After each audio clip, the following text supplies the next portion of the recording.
So you and your band, obviously, Niner Ivy, have a big show coming up July 31st at the Cutting Room. What's those emotions like going into that show?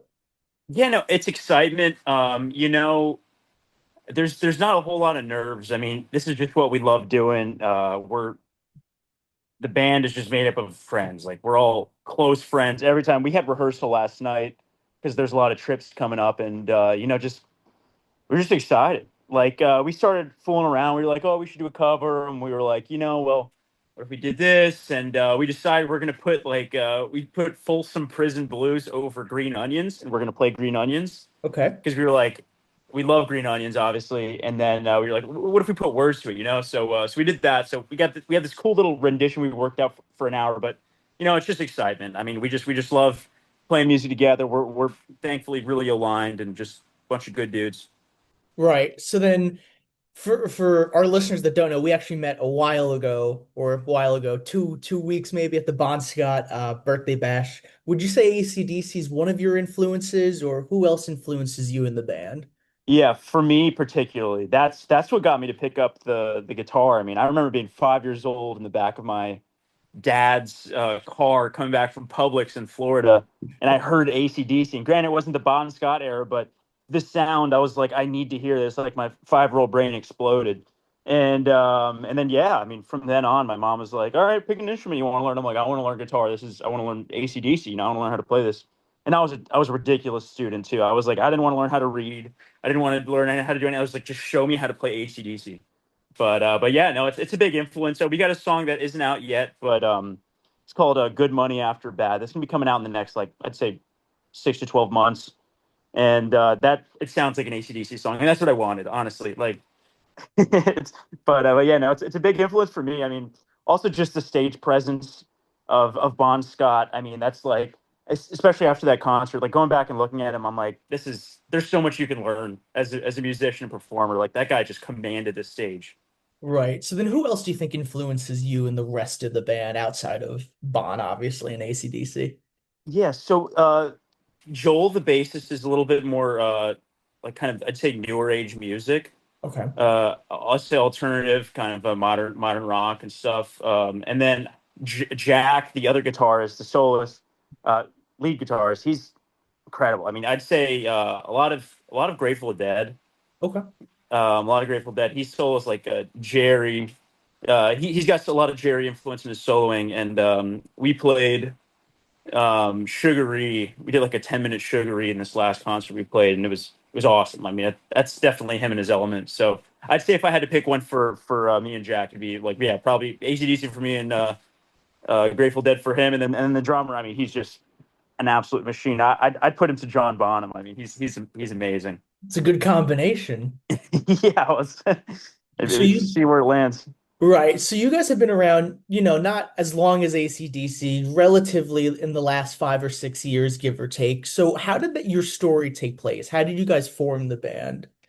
Yeah, so about 3 years ago, I moved to New York um, without a job. I was like, you know what, I'll find a job. But the side reason for all of us was we were moving to New York because we wanted to do something with music personally, Right.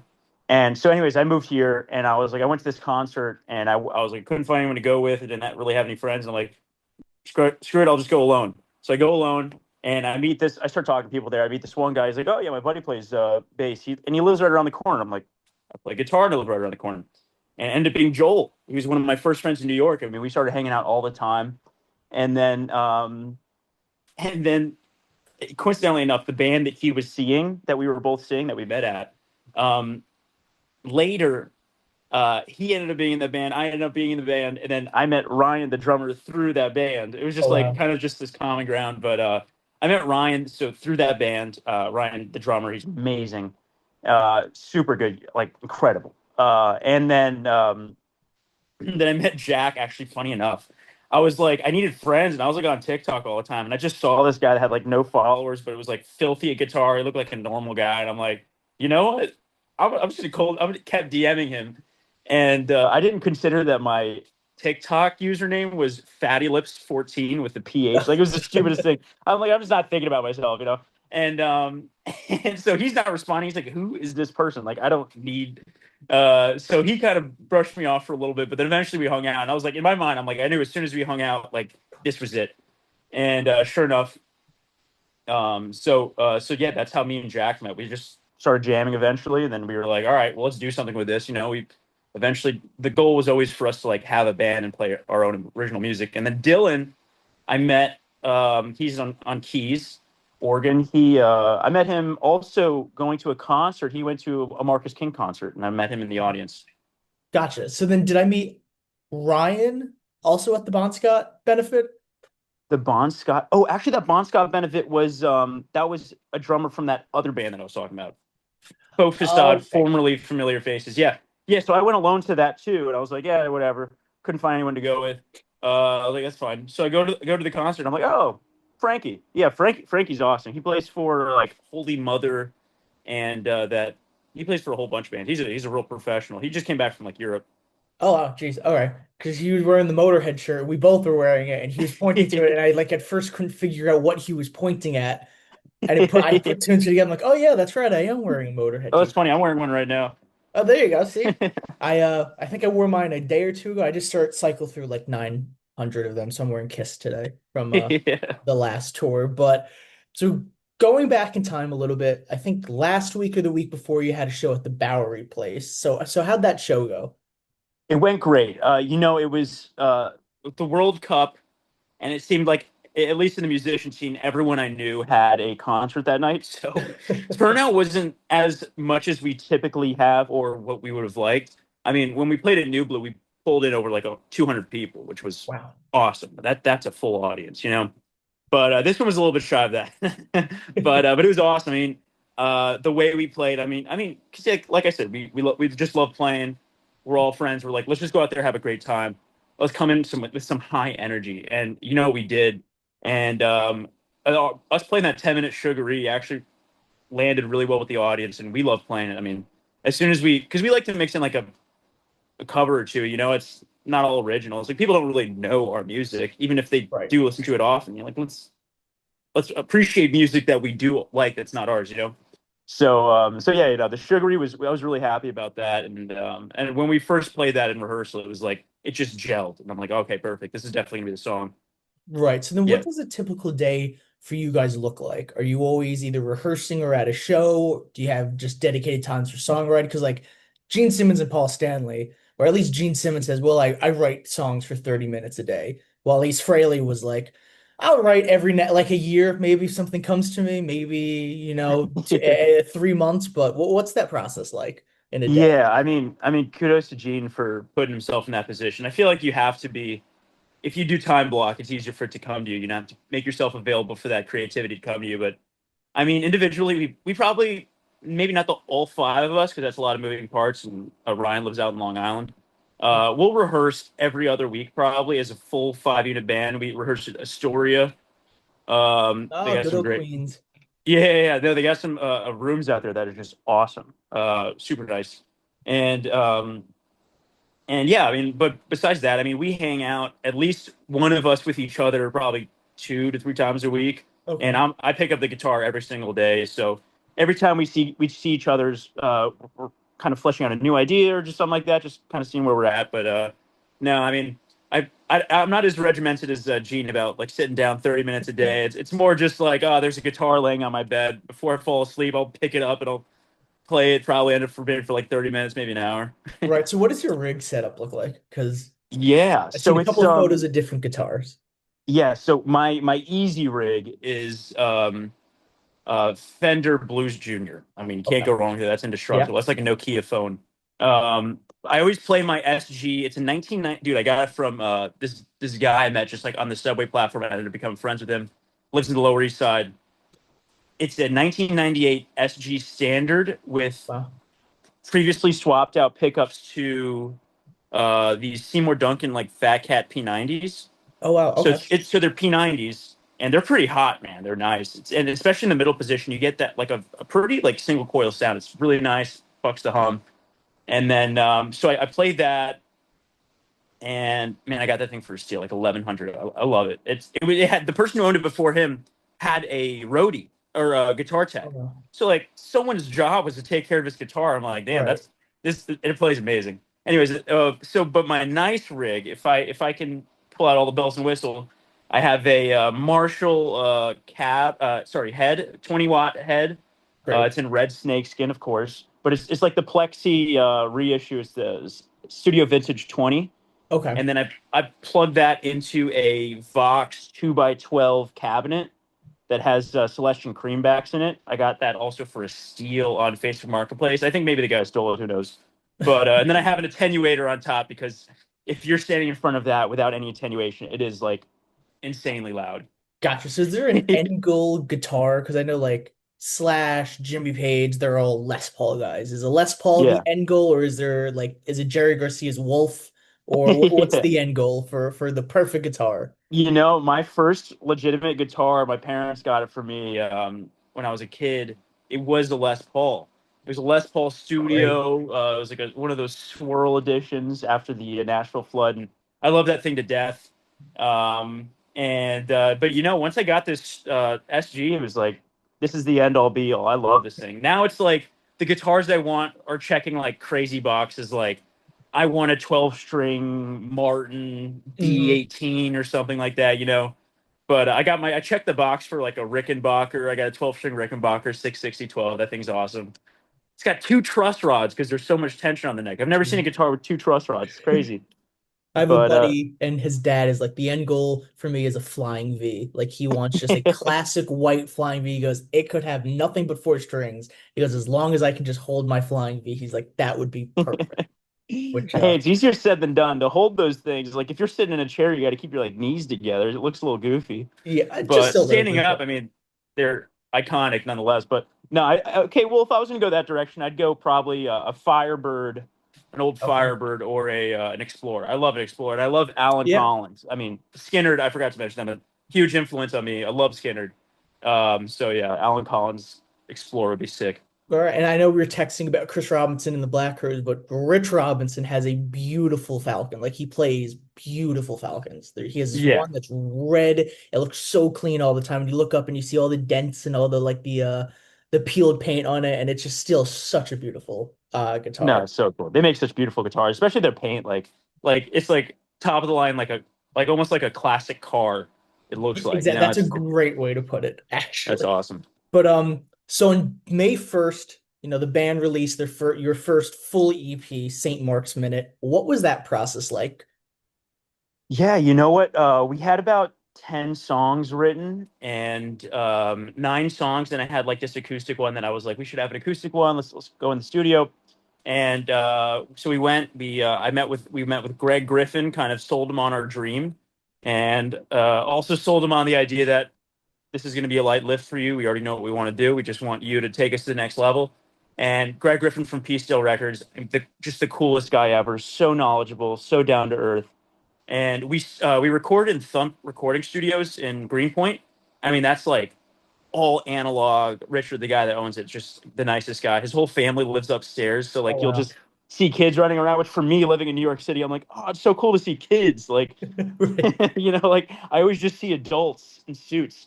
Um, but yeah, no, it's I mean everything there is like analog, like from the '60s, like Neve console, RCA, Fairchild compressors and preamps. It was so cool, and Greg was so nice because he knew that like this is our first time doing this, so he's like, listen, man, this is the significance of what you're doing, and this is what you're playing into. So we were able to appreciate it more. But Right. we were in there quick. I'd say it was 2 3 days, and we Wow. got all 10 tracks recorded and then we did vocal overdubs over like the next vocal tracks over the next like I'd say month or so, and then we wrapped it up, did mixed it, but it was surreal. I mean, that's like there was so many moments for all of us where we were looking around like this is my whole life has led up to this, and I always dreamed of this, but I didn't know if I was being able to do this, and like especially at that level with that equipment and then with that staff and Greg, like it was the coolest thing, and so it was surreal. It was surreal, and like I knew it was important, but like the importance of having someone that takes it to that next level, like a producer, like Right. just the most seasoned guy is invaluable, and I didn't appreciate how much that really does matter. Right. But no, that was awesome. And then we decided, we got 10 songs. Like we don't have any demand built up yet. We shouldn't do an album. We should like let's slow roll it. Let's do a couple songs and release an EP, then do the same thing twice. Then eventually, what we plan on doing is having like a dual album EP. So it'd be Nice. each EP on the side, so we can have, because we want a physical vinyl. We're still like kind of old school The only guys. way to go. Yeah, absolutely. No, but So it was awesome. so then do you have an actual vinyl collection? I have to ask everyone that I meet if they have Yeah. their own collection. I got some here and I got some back home, but I don't have a record player. My buddy Ah, Dylan does. So if I buy it, I'll usually just give it to him. okay, fair enough. Yeah. I would say But yeah, I have some. Nothing crazy. right on the other side of I'm doing this in my dining room, but on the other side of my kitchen wall is my albums, and I have I think at last check, I think I had 363. I think Nice. just sitting on the shelf, and I think on the table I have Tedeschi Trucks Band that I'm going to listen to next, live at the Oakland Theater, I think in Oh, San Francisco. nice.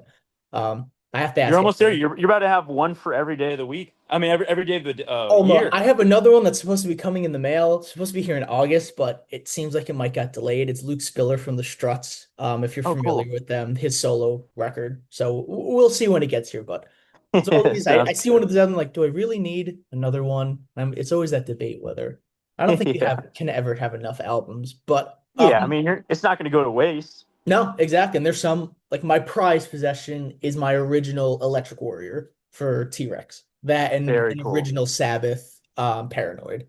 Like if the house Wow. was burning down, I'd take those two and probably be okay with anything else that Yeah. that burns. But so what was that songwriting process and creating process like for that album?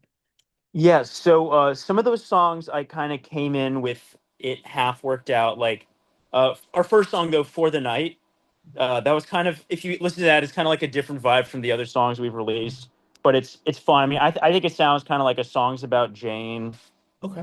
Maroon 5 sound, but yeah, that was literally just us sitting in Joel's tiny apartment in Lower East Side, and we're just sitting in a room, and Jack had that main riff, and then and it was crazy. Like it just developed over the next like 10 minutes. We wrote pretty much the whole song, and then I was like, "This is amazing.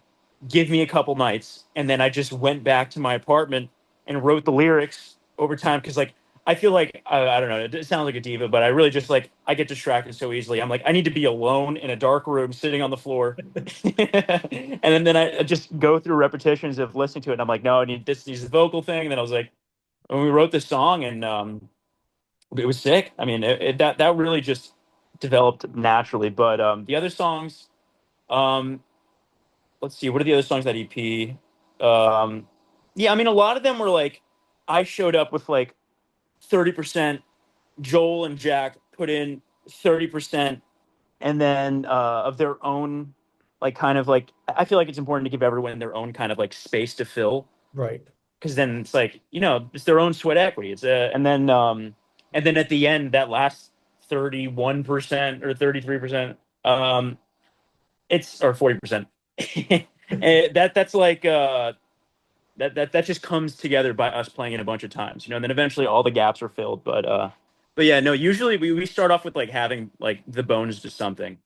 Okay. And when we first were a band, we didn't have keys, and like I met Dylan, and I mean the guy played guitar forever and sang, and I was like, "Can you learn keys?" And he was like, "Give me a year." And then a year, this guy learned keys, Oh wow. and yeah, actually, we just wrote our the most recent song we wrote was like based on a riff that he wrote. I mean, so he's already at the point of fluidity where he's coming up with ideas, and it's a luxury to play at those Astoria Soundwork studios where we can just sit down and figure it out on the spot. It's super Right. nice. So then, so obviously the new EP, St. Mark's Minute. What's the story behind the album cover? Because it's Yeah. pretty unique, and the name of the album. Yeah. So there's like a box that we try to check. We try to be like uniquely New York, Okay. something that feels like it's not, doesn't take itself too seriously, but it's also like can be taken seriously and clever. And we were like, so the uniquely New York thing, we were like, I don't know, I don't even know how it developed. We were like riffing and like a group chat. We're like, what should it be? And I was like, what if it was like, I don't know, something about the Statue of Liberty, and I was like, on like a motorcycle, on the back of a motorcycle or something. And I was like, I don't know, it doesn't. And then like Jack sent a picture. He like went out one night and he had a picture of like some bar sign, and then like a Triumph Bonneville in front of it. And I was like, I mean, and then we kind of just fell into the idea of like, what if we just had someone on like a city bike Right. dressed as the Statue of Liberty, and then like close friend of the band, Steve O'Reilly. He's like the funniest. He's just best dude. We were at all literally at this all the same time. We were like, it needs to be Steve O'Reilly. Like he's the biggest dude. His personality is like big, larger than life. It's crazy.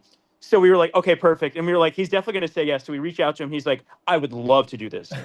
So we were on St. Mark's, and we were like we were filming this, and it was so funny. I mean, the amount of like, we actually got us a lot of publicity because everyone's like, what are you doing? Like we're on a city bike with this like huge guy that was like the offensive line for D1 football in college. Right. Like, what are you doing?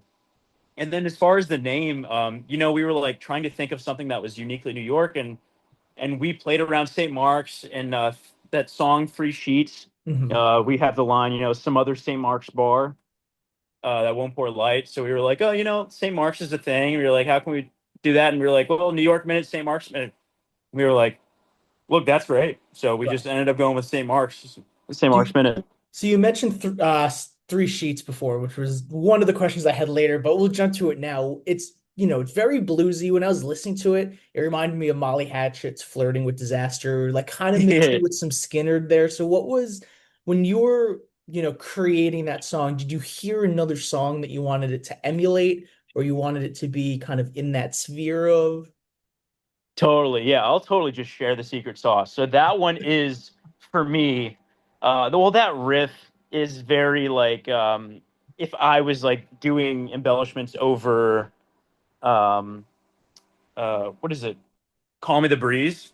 Okay, Skinner's yeah, Call yeah, Me the yeah. Breeze, and then like I'd say the song has the lyrics topically are about more about like give me three steps in a sense, Hmm. because it's like, and it's based on a true story. I mean, I was out with like some coworkers, and brother, this guy just wanted to start a fight, and I'm like, and I was kind of involved, and I'm like, but I'm not a fighter. I'm like, I just took off, like I'm on the other side of the room, brother. I do not want to get hit, and so that's kind of what the story's about. And as far as the chorus section, I was infatuated with the sound of how Jerry Garcia was soloing over Deal, like 1977 Deal Cornell, and it was just like the best sound. Like I think that is one of the best guitar solos ever, and for that to be just live improvised is incredible. Highly recommend giving that another listen. So I was like, I mean, how can we do that? So I learned what that chord progression was, and I was like, well, let me move this around, let me move this around. What if we did this? And he does this on the verse. What if we did this on the chorus? Because I thought that was like money. And then yeah, it kind of came together, and yeah, it's definitely got that southern rock twang. I mean, I appreciate that the Yeah, Hatchet reference. yeah, Yeah, but absolutely. I'd say Skinnerd and Deal 77. I mean, that's all what it is for me. Gotcha. So then there was another song specifically when I was listening to it that I wanted to ask about. I wanted to ask about Queen of Hearts.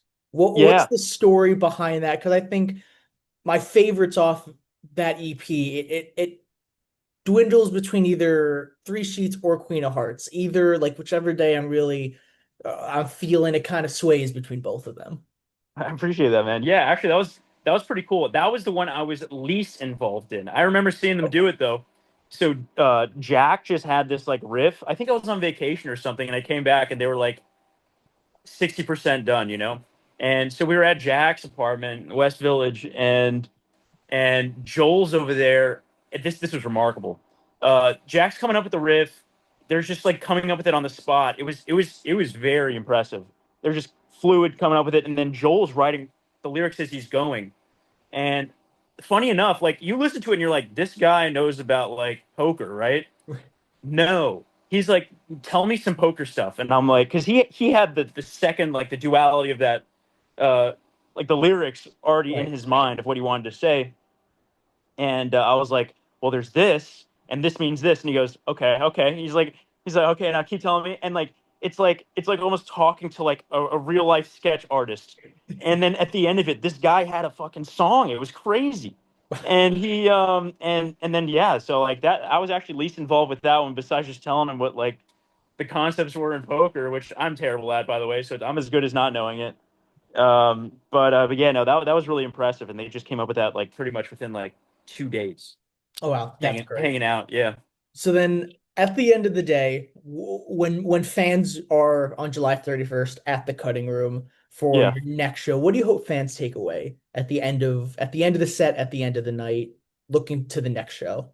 I see a lot of live music in New York, especially like adjacent or around our genre and, and our age. And there's like one key thing that I just don't see other people have, which I Mhm. think is so important. It's that like the fun and like literally just the fun, like the care, the friendship that we have on stage is contagious and palpable. Like when people ask to like say that after a show, that is for me the best compliment because that's what I want, right? Like I want those good vibes to radiate. We'll, Right, we'll have high energy. We'll have some great crazy moments, and like there's gonna be all that stuff. Musically, it's gonna be really cool.